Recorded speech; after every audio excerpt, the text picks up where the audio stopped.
Paytm करो। हाँ, Paytm अब बंद करो। ऐसा मैंने कहा, ऐसा रिजर्व बैंक ऑफ इंडिया कह रही है कि पेटीएम को रिस्ट्रिक्ट किया जा रहा है। अब हुआ ये कि 31 जनवरी 2014 को आरबीआई ने प्रेस रिलीज किया और उसमें बताया कि 29 फरवरी के बाद पेटीएम की जो पेमेंट बैंक की जो सर्विस होती है उसमें ना ही वो डिपॉजिट कर पाएगा ना ही क्रेडिट कर पाएगा। इवन आपका फास्ट टैग और यूबीआई भी नहीं चलेगा। अब आरबीआई ने क्यों रिस्ट्रिक्ट करा पेटीएम को, ये जानने से पहले हम थोड़ा सा पीछे चलते हैं और ये जानने की कोशिश करते हैं कि पेटीएम कब आया। आप सभी ने 6 या 7 साल पहले पेटीएम का नाम जरूर सुना होगा, लेकिन पेटीएम आया था 2009 में और 2012 में पेटीएम ने पेमेंट गेटवे शुरू करा जिसमें आप रिचार्ज वगैरह कर सकते हो फोन में और बिल वगैरह पे कर सकते हो।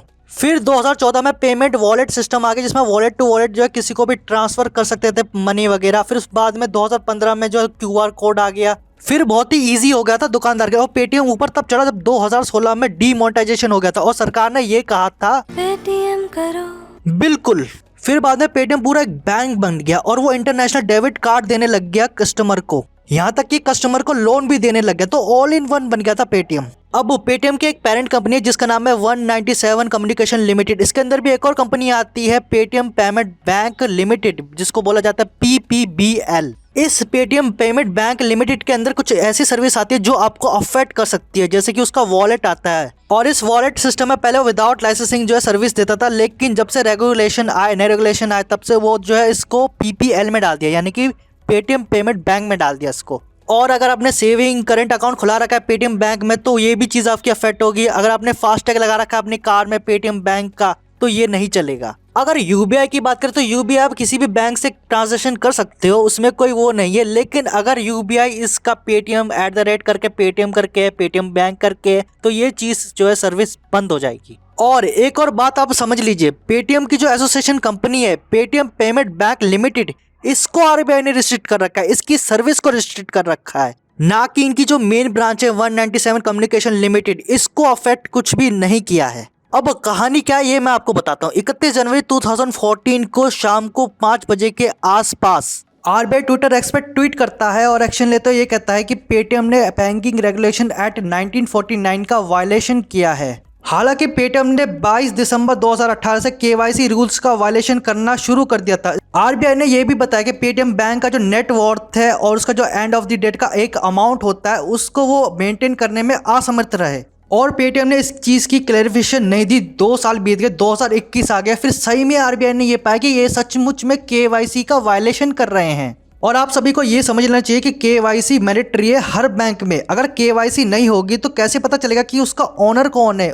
जो आपको बैंक ने 16 डिजिट का अकाउंट नंबर दे रखा है, ये कैसे पता चलेगा कि उसका ओनर कौन है अगर केवाईसी नहीं होगी तो? कितना पैसा आ रहा है, कितना पैसा जा रहा है? ऐसा तो है नहीं कि बैंक ने आपको 16 डिजिट का अकाउंट का नंबर दे दिया मुंह उठा के कि करो जो मर्जी करना है, धांधलेबाजी करनी है करो। ऐसा नहीं होता है। इसलिए सबसे पहले आपकी केवाईसी की जाती है ताकि ये पता चले कि उसका अकाउंट का ओनर कौन है। इवन जो है ये प्रोटेक्टिंग करने का भी काम करती है कि अगर कोई अननोन पर्सन आपके अकाउंट से पैसा निकालता है, अकाउंट डिटेल और साइन दोनों मैंडेटरी होता है। अब आरबीआई के टॉपिक पे आते हैं। मार्च 2022 आ गया, फिर आरबीआई ने ये डायरेक्शन दिया पेटीएम को कि वो न्यू कस्टमर ऐड नहीं कर सकता है पेटीएम में। सबसे पहले कस्टमर की केवाईसी करे, उसके बाद में अपने अकाउंट का क्लैरिफिकेशन दे। अब आप बोलोगे कि पेटीएम का कहीं ना कहीं चाइना के साथ कनेक्शन हो सकता है। बिल्कुल है कनेक्शन। आपको पता होगा कि अलीबाबा की एक बहुत बड़ी चाइनीज कंपनी, उसकी एक ब्रांच है एनफिड नाम की, इसका इन्वेस्टमेंट है 2 से 3% पेटीएम के ऊपर।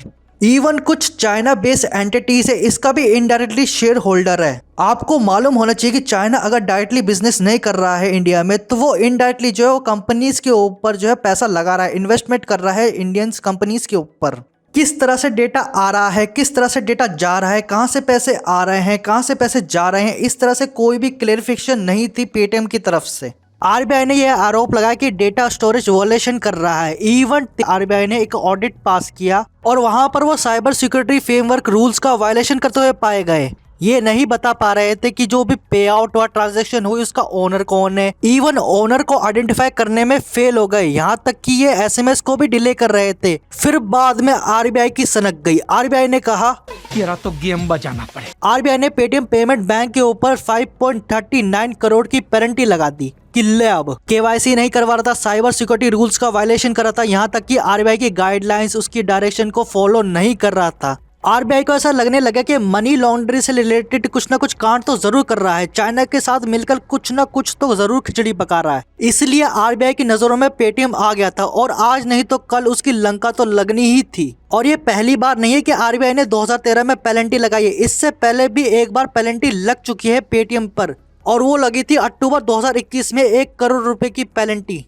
तो बस होना क्या था, 31 जनवरी 2024 को मार्च 2024 का जो रेफरेंस था उसको लेकर आरबीआई ने पेटीएम पेमेंट बैंक के ऊपर रिस्ट्रिक्शन लगा दी, क्योंकि नॉन कंप्लायंस इश्यू था। ये नहीं बता पा रहे थे कि ट्रांजैक्शन किसने की, कैसे की और क्यों हुई, कब हुई। अच्छा एक बात तो रह गई, पैन कार्ड तो सभी के पास होगा, जो परमानेंट अकाउंट नंबर होता है वो तो सभी का सेम ही होता है। और जब आप अपना बैंक में न्यू अकाउंट खुलाते तो जो आपका पैन कार्ड होता है वो लिंक होता है उस अकाउंट से। अब इन्होंने किया क्या कि इनके एक ही सिंगल पैन कार्ड अकाउंट से इनके 3-3, 4-4, 5-5, 6-6, 7-7 अकाउंट चले जा रहे थे। मतलब इसमें भी इनकी धांधलेबाजी चल रही थी कि इनके एक ही जो सिंगल पैन कार्ड है उसमें जो है 4-4 अकाउंट चल रहे जा रहे थे, वो भी एक ही सिंगल बैंक में। वाओ। इसलिए आरबीआई का गुस्सा आ गया और उसने section 35A banking regulation act 1949 की धारा लगा दी। अब आखिरी में आप ये समझ लीजिए कि पेटीएम पेमेंट बैंक ये खाली बस रिस्ट्रिक्शन लगी है और कुछ भी नहीं लगा है, और आपका जो यूबीआई है, वॉलेट है, ये चलता ही रहेगा, क्योंकि आपने एसबीआई हो गया, पंजाब नेशनल बैंक हो गया, अपना बैंक आपने उसमें लिंक कर रखा है और आपके जितने भी पैसे कटेंगे वो अपने बैंक से कटेंगे, ना कि पेटीएम पेमेंट बैंक के थ्रू कटेंगे। हाँ, अगर आप पेटीएम पेमेंट बैंक से सर्विस लेते हो, यूबीआई लेते हो, तो वो चीज आपकी अफेक्ट हो जाएगी, वो बंद हो जाएगी। इवन अगर आपके पास पेटीएम पेमेंट बैंक का डेबिट कार्ड है वो भी बंद हो जाएगा, उसमें आप डिपॉजिट नहीं कर सकते, लेकिन हाँ विड्रॉल आप कर सकते हो। तो मेरा तो ये सजेशन रहेगा कि अगर आपके पास वॉलेट में पेटीएम पेमेंट बैंक के थ्रू आपके पैसे हैं तो उसको जल्द से जल्द जो है उसे खर्च कर लीजिए, ट्रांसफर कर लीजिए, जो मर्जी कर लीजिए, लेकिन 29 फरवरी से पहले पेटीएम ऐप बंद नहीं होगा। हालांकि 29 फरवरी के बाद पेटीएम ऐप जो है वो बंद हो सकता है थोड़ी देर के लिए, लेकिन पेटीएम ऐप जो है वो चलता ही रहेगा। तो अब मैं ये वीडियो समाप्त करता हूँ। आशा करता हूँ मैं आपको अच्छे से समझा पाया, एक्सप्लेन कर पाया और आप समझ गए होंगे। और अगर आपको ये वीडियो अच्छी लगी तो इस वीडियो को लाइक कीजिए, अपने दोस्त का शेयर कीजिए, नए हो तो सब्सक्राइब जरूर कीजिए, सब्सक्राइब कर लिया तो बेल आइकन को भी प्रेस जरूर कीजिए। हालांकि मैं वीडियो थोड़ी सी लेट लाता हूँ, लेकिन मैं सटीक इन्फॉर्मेशन के साथ लाने की कोशिश करता हूँ। तो मैं मिलता हूँ आपसे नई वीडियो में, नए टॉपिक, नई वीडियो के साथ। तब तक के लिए बाय बाय।